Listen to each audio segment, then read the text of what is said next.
बच्चों, आज हम जीवाणु में प्रजनन के बारे में जानेंगे कि प्रजनन का मतलब होता है अपने जैसे जीवों को जन्म देना। तो जीवाणुओं में किस प्रकार का प्रजनन होता है। इससे पहले आपने पढ़ा कि प्रजनन 3 प्रकार के होते हैं, वर्धी प्रजनन, अलैंगिक प्रजनन और लैंगिक प्रजनन। तो जीवाणुओं में कितने प्रकार का प्रजनन पाया जाता है? 2 प्रकार का, अलैंगिक प्रजनन और लैंगिक प्रजनन। और अलैंगिक प्रजनन कितने प्रकार के होते हैं? 3 प्रकार के। पहला है द्विखंडन, दूसरा है अंतःबीजाणु और तीसरा है चल बीजाणु।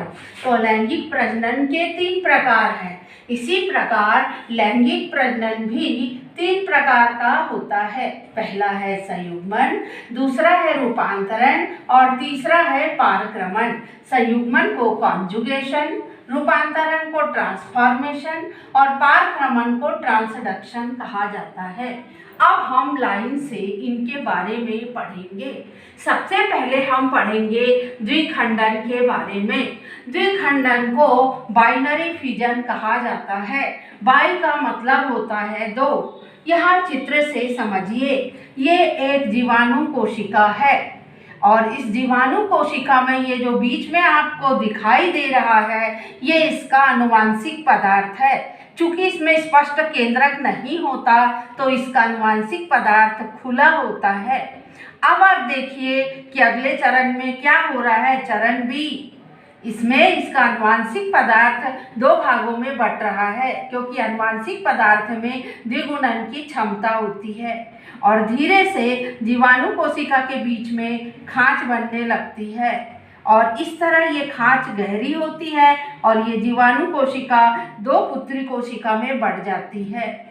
इस तरह एक जीवाणु कोशिका में विभाजन के फलस्वरूप 2 पुत्री कोशिका का निर्माण हुआ, इसलिए हम इसे द्विखंडन कहते हैं। तो इसमें पहले क्या हुआ, इसमें आनुवांशिक पदार्थ 2 भागों में बटा। पहले कोशिका आकार में बढ़ती है, फिर आनुवांशिक पदार्थ 2 भागों में बढ़ते हैं, फिर कोशिका बीच से संकीर्णन होता है इसमें और ये 2 भागों में बढ़ जाती है। पता है आपको 20 मिनट लगते हैं एक विभाजन के लिए, 20 मिनट। और इस प्रकार ये द्विखंडन प्रक्रिया है। इसके बारे में एक बात आप अच्छे से जान लो कि द्विखंडन की प्रक्रिया अनुकूल परिस्थितियों में पाई जाती है। अब दूसरा है अंतःबीजाणु। ये देखिए आप, अंतःबीजाणु किस प्रकार बना। अंतःबीजाणु जब बनता है तो आप ये ध्यान रखिए कि ये हमेशा प्रतिकूल परिस्थितियों में बनता है।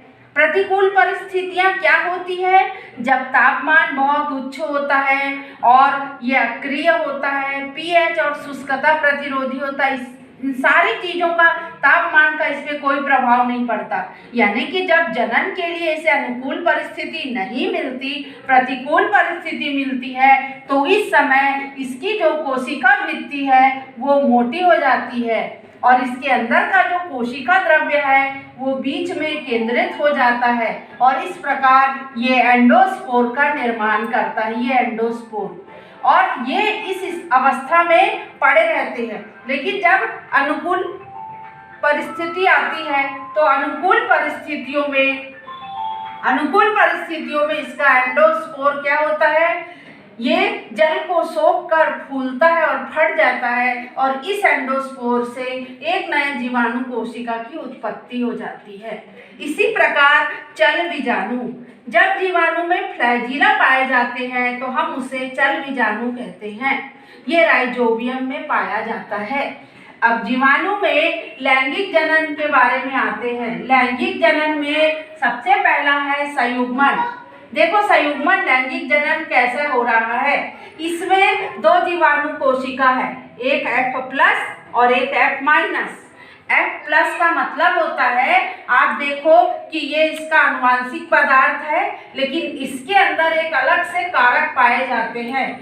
जिसमें ये कारक उपस्थित होता है F कारक, उसको F+ बोलते हैं। और इस जीवाणु में क्या आपको F कारक दिखाई दे रहा है? नहीं, तो इसलिए ये F- है। जिसमें ये कारक उपस्थित होते हैं वो नर कोशिका कहलाती है और जिसमें ये कारक उपस्थित नहीं होते वो मादा कोशिका कहलाती है। ये दाता होती है और ये ग्राही होती है।